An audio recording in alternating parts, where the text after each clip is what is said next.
దేవుడు ఎంత ప్రేమమయుడంటే ఒక తల్లి ఆదరించినట్లు ఆదరిస్తాడు, ఒక భర్త ఆదరించినట్లు ఆదరిస్తాడు, ఒక నాన్న దీవించినట్లుగా దీవిస్తాడు అనేటువంటిది అంశం. ప్రార్థన చేస్తాను. పరిశుద్ధుడా నమ్మకమైన దేవా మీకు స్తోత్రం చెల్లిస్తున్నాం. ఈ మీ దినాన్ని బట్టి వందనాలు. ఈ దినంలో ఎంతో ఆనందదాయకంగా ఆహ్లాదకరంగా అందరికీ ప్రభా మీరు చేసిన మేళ్ళన్నిటి కొరకు కృతజ్ఞతలు. దీవించండి. వచ్చిన వారందరిని బట్టి చిన్నపిల్లలు ప్రభా వారు నేర్చుకున్న విషయం, పిల్లలారా ప్రభునందు మీ తల్లిదండ్రులకు విధేయులై ఉండుడి, ఇది ధర్మమే అని చెప్పారు. ఆ మాటలను ప్రభా అందరూ కూడా అర్థవంతంగా చూస్తున్నట్లు సహాయం చేయండి తండ్రి. బీబీఎస్ ప్రోగ్రాం అంతటినీ ఘనంగా జరిపించినందుకు స్తోత్రం. ఆశీర్వదించండి. ఈ మీ మాటలు మాకు హృదయంలో నాటబడినట్లు సహాయం చేయమని యేసు ఘనమైన నామములో అడుగుచున్నాం తండ్రి. ఆమేన్. పరమగీతం 6వ అధ్యాయం 10వ వచనం. పరమగీతం 6వ అధ్యాయం 10వ వచనం.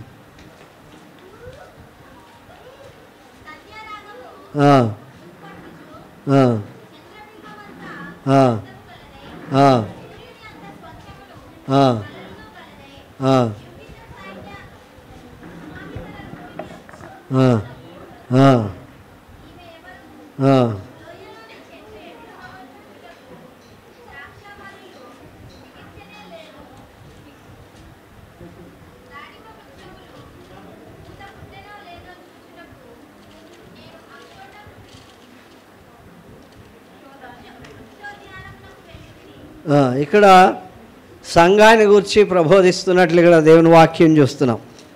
సంఘం అనేటువంటిది దేవుని దృష్టిలో ఎలాగ ఉండాలి అనేటువంటి మాట చూస్తూ ఉన్నాం.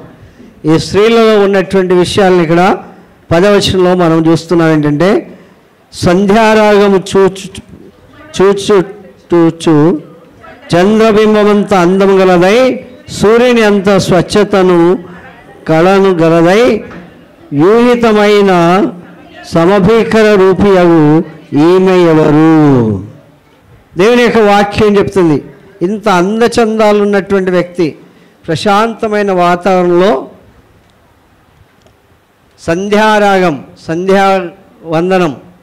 సంధ్యావందనం అంటే సాయంకాలము సూర్యుడు అస్తమించడానికి మునుపు 5 నిమిషాల కాలాన్ని సంధ్యావందనం అంటారు. సంధ్యా రాగం అంటే ఉదయకాలమే, సూర్యుడు ఉదయించడానికి ముందు 5 నిమిషాల కాలంలో సంధ్యారాగం అంటారు. ఆ సమయంలో స్నానం చేస్తే వాళ్ళు బాగా ధన్యులు అంటారు.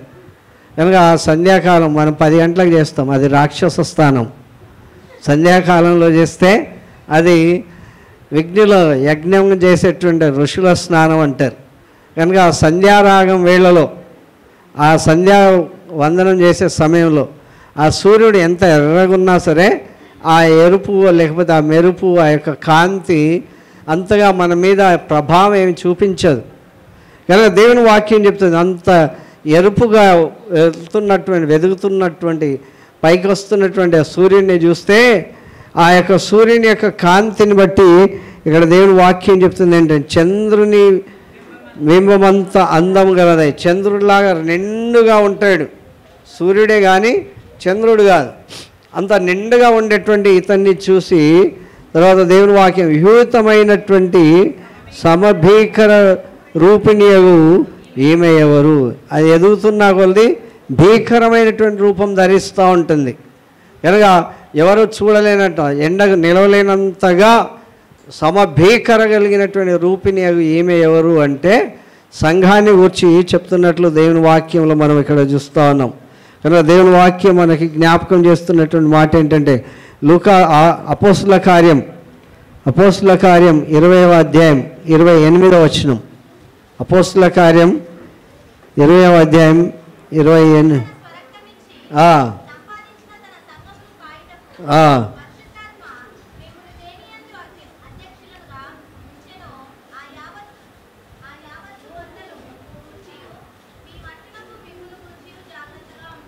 ఇది దేవుడు తన స్వరక్తమిచ్చి కొన్నటువంటి సంఘం, ఆయన సంపాదించినటువంటి ఆ సంఘం. కనుక ఈ సంఘం అంచెలంచెలుగా ఎదుగుతున్నటువంటి సంఘంగా ఉండి ఈ సంఘానికి కాపరులుగా ఉండాలి అని చెప్పి అక్కడ పిలిపిస్తూ ఉన్నాడు. కనుక దేవుని యొక్క సంఘం ఏదో ఆషామాషిగా వచ్చినటువంటి సంఘం కాదు, ఏదో అందరు అనుకుని వచ్చేటువంటి సంఘం కాదు. యేసు ప్రభు తన యొక్క స్వరక్తం ఇచ్చి కొన్నటువంటి సంఘము, అంటే ఎంతో విలువైనటువంటి సంఘము, ఆ రక్తధారల ద్వారా కడగబడినటువంటి సంఘం. ఆ సంఘానికి మాదిరికరంగా ఉండడానికి కొరకు దేవుడు పిలిచినటువంటి మందకంతటికి కూడా మాదిరిలో ఉండాలని దేవుడు మమ్మల్ని హెచ్చరిస్తూ మాట్లాడుతున్నాడు. దేవుని వాక్యం ఇక్కడ మనం చూస్తామంటే ఎఫెసీలకు రాసిన పత్రిక 5వ అధ్యాయం 25 నుంచి 27 వచనాలు గల భాగం. ఇక్కడ సంఘాన్ని ఎట్లా ప్రేమిస్తాడో దేవుడు, అలాగే పురుషుడు కూడా తన భార్యను ప్రేమించాలి. కనుక పురుషులారా మీరును మీ భార్యల్ని ప్రేమించుడి, అటువలే క్రీస్తు కూడా సంఘాన్ని ఏం చేశాడంట దేవుడు? ప్రేమించి. ఏముండదంట సంఘంలో? సంఘంలో కలంకం ఉండొద్దు, తన భార్యలో కూడా కలంకం ఉండొద్దు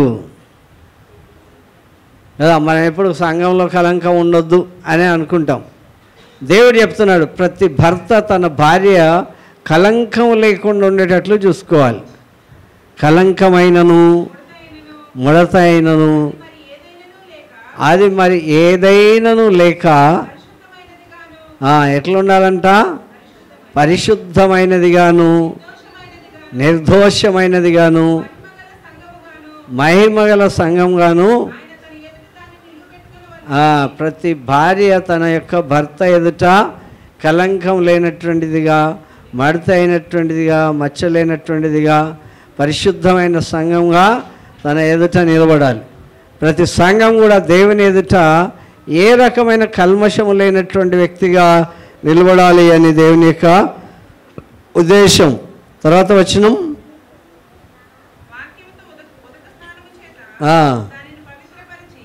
ఏమైనా కలంకం ఉంటే దేంతో ఉదక స్నానం చేయాలి? దేంతో చేయాలి? వాక్యంతో ఉదక స్నానం చేయించాలి. ఆ తప్పు పోయేదాకా రుద్దాలి. ఎవరిలో తప్పు ఉన్నా ఆ తప్పు వెళ్ళిపోవాలి, ఆ యొక్క మలినం వెళ్ళిపోవాలి కదా. పిల్లలకి ఏమైనా ఉంటే ఏం చేస్తారు? రుద్దుతూ ఉంటారు కదా. ఒకవేళ ఏమైనా మచ్చలు గిచ్చలు వస్తే టెట్నసల్ సబ్బు కానీ, తర్వాత ఇంకా మరి అంతటికన్నా డాక్టర్ చెప్పే సబ్బులు కానీ అవి పెట్టి వాళ్ళని ఎంత శుద్ధిగా చేస్తారో, ప్రతి వారు కూడా, ప్రతి పురుషుడు తన దేవుడి ఎదుట, ప్రతి భార్య తన భర్త ఎదుట, తన పిల్లలు తమ యొక్క కుటుంబంలో నిందలేనటువంటి వ్యక్తులుగా ఉండాలి. కల్మషమైన ఏమి లేకుండా ఉండాలి అని చెప్పి దేవుని వాక్యం చెప్తూ ఉన్నది. తర్వాత దేవుని వాక్యం ఇంకా ముందుకు పరిశుద్ధపరచడానికి దేవుడే తనను తాను అప్పగించుకున్నాడు. ఆ రక్తం వలన, మీ పాపం రక్తం వలన ఎర్రనైనను అవి హిమం వలె తెల్లవుతాయి అన్నాడు. కనుక మీ పాపములు రక్తంలాగా ఉన్నా సరే అవి హిమంలాగా కావాలి, హిమంలాగా తెల్లవైపోవాలి. కనుక అలాంటి విధానంలో దేవుడు మనల్ని ఎన్నిక చేసుకుంటున్నాడు. చాలా సందర్భాల్లో ఈ మధ్యకాలంలో ఒక ఊరు నుండి ఒక ఫోన్ వచ్చింది. అతడు పెళ్లి చేసుకుంటాడంట కానీ పెళ్ళి క్రిస్టియన్ పెళ్ళి చేయాలి, క్రిస్టియన్ పెళ్ళి చేయాలని అక్కడ ఉన్న పాస్టర్ గారిని బాగా ఇబ్బంది పెడతా ఉన్నాడు. ఆయన చెప్పాడు, బిషప్ గారికి అడుగు, ఫోన్ చేయంటే నాకు చేశాడు. సార్ నేను పెళ్ళి చేసుకుంటా కానీ నేను బాప్తిజం తీసుకోను అంటున్నాడు. బాప్తిజం నేను చచ్చినా తీసుకోను సార్ అంటున్నాడు. మరి మేము కూడా అంతే, నువ్వు పెళ్ళి కొరకు మేము మొత్తం శాసనం అంతా కూడా బెండ్ కావాలన్నా నీ కొరకు అని చెప్పా. ఒక మోటార్ సైకిల్ కొన్నానన్నాడు. ఆర్సీ లైసెన్సు గవర్నమెంట్ వాళ్ళకి చూపించాలి, డబ్బులు మనయే, బండి మనదే, అది చూపించాలి. యాక్సిడెంట్ అయితే అవి లేకపోతే బండి ఇవ్వరు, తీసుకుపోయి జైల్లో వేస్తారు. మరి జీవితాంతం నడిచేటువంటి భార్యతో ఆయన అన్ని రంగాల్లో దీవించబడాలి అంటే బాప్తిసం అనేది చాలా ప్రాముఖ్యం. బాప్టిజం సర్టిఫికేట్ తీసుకుంటాం. బాప్టిజం సర్టిఫికేట్ తీసుకొని ఆమోదిస్తే మనమే బాప్తిజం ఇవ్వక్కర్లేదు. వాళ్ళు ఎక్కడ బాప్తిజం తీసుకున్నా ఆడ బాప్తిజం సర్టిఫికేట్ ఉండాలి.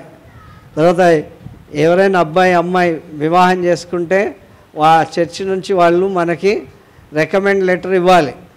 అలా ఇస్తేనే మనం వాళ్ళని, ఇక మాకు బాగా తెలుసు కదా, మాకు చాలా అత్యంత ఆప్తులు కదా, ఒకసారి బాప్తిజం సర్టిఫికేట్ ఇచ్చేసేయండి, బాప్తిజం తీసుకోము, తర్వాత పెళ్లి సర్టిఫికేట్ ఇచ్చేయండి, మేము పెళ్ళి మాత్రం ఇక్కడ చేసుకోము అని చాలా ఫోన్లు వస్తాయి, చాలా ఒత్తిడి వస్తూ ఉంటుంది. అలాంటిది అంతా దేవుని యొక్క క్రమానికి విధేయత కాదు, అవిధేయత కలిగి ఉంటారు. కానీ దేవుని వాక్యం మనకు చెప్తున్నటువంటి మాట ఏంటంటే దేవుని సన్నిధిలో మనం నిర్దోషులుగా ఉండాలి అని చెప్పి దేవుని వాక్యం చెప్తుంది. ప్రకటన గ్రంథంలో దేవుని వాక్యం చెప్తుంది. ప్రకటన 6వ అధ్యాయం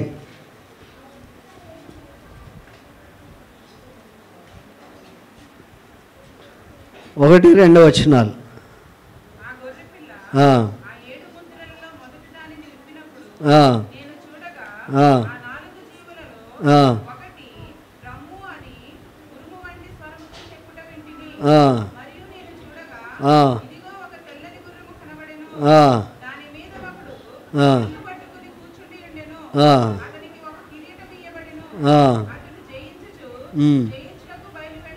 హల్లెలూయా. ఇక్కడ గొర్రెపిల్ల ఎట్లా అరుస్తుంది కానీ ఇక్కడ ఎలాగ అరుస్తుంది? బైబిల్లో ఎలా అరుస్తుందంట? మొదటి వచనం చదవండి, 1వ వచనం.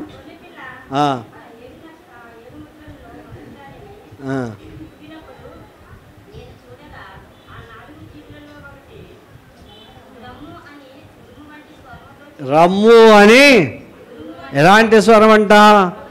ఉరుము వంటి స్వరం. ఉరిమితే ఎక్కడ ఉన్నోళ్ళైనా సరే, ఎన్ని మేడల్లో ఉన్నా సరే, ఎంత అండర్ గ్రౌండ్లో ఉన్న వాళ్ళైనా సరే భయం పడతారు. కనుక ఈ దేవుని యొక్క గొర్రెపిల్ల యొక్క స్వరం ఎలా ఉంటుందంట? ఉరుము, రమ్ము. దేవుని సన్నిధికి పిలిస్తే రమ్ము అనేటువంటి ఆ స్వరము ఉరుములాగా ఉంటుంది. గుర్రం తర్వాత పరుగులెత్తడానికి, విజయానికి కారణంగా ఉండేటువంటి ఈ యొక్క విజయశీలుడైనటువంటి ప్రభు ఆ గుర్రం మీద ఉండి ఏం చెప్తున్నాడంట?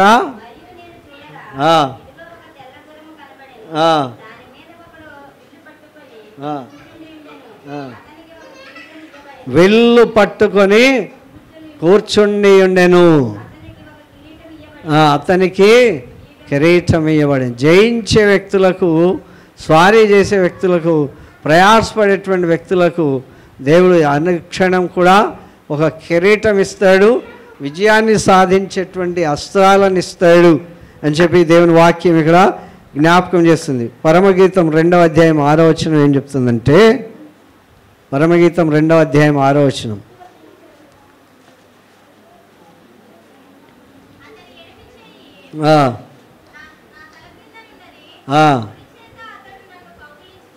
హల్లెలూయా.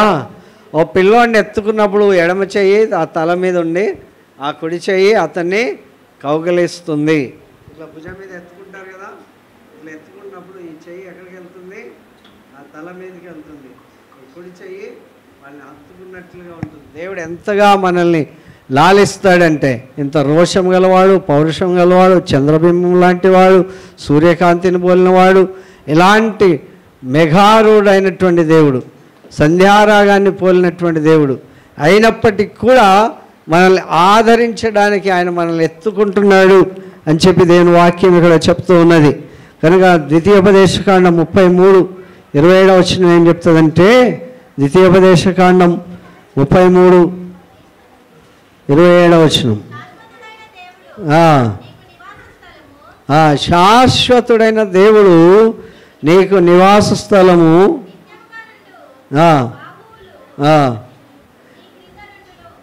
నిత్యముగా నుండు. బాహు అంటే కూడా చేతులే. ఆ చేతులు ఒకరోజు ఉండి ఒకరోజు ఉండకుండా ఉండేవి కాదు కదా. మనం చేతులు ఎత్తే 1 గంట సేపు ఎత్తుతాం, మళ్ళీ దించేస్తాం. ఆ నిత్యం ఉండే బాహువులు నీకు తోడుగా ఉంటాయి, నేను ఎప్పుడు కూడా ఎత్తి పట్టుకుంటాయి. తర్వాత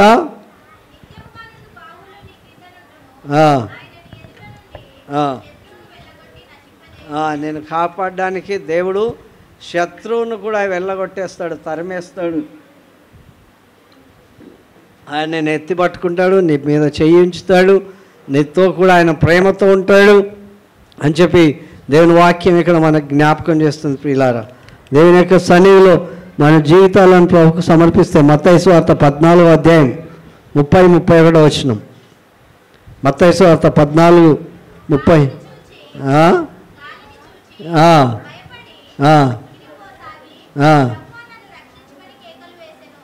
గాలిని చూసి పేతురు ఏం చేశాడంటే, పేతురు చాలా ధైర్యవంతుడు. పేతురు ఆ నీళ్ళ మీద నడవడానికి దేవుడు సామర్థ్యం ఇచ్చాడు. సముద్రం నీటిపైన నడుస్తున్నాడు. సముద్రం నీటిపైన నడిస్తే అందరు రోడ్డు మీద ఉన్న వాళ్ళకి, తర్వాత ఒడ్డు పక్కన ఉన్న వాళ్ళకి ఏమనిపిస్తుంది?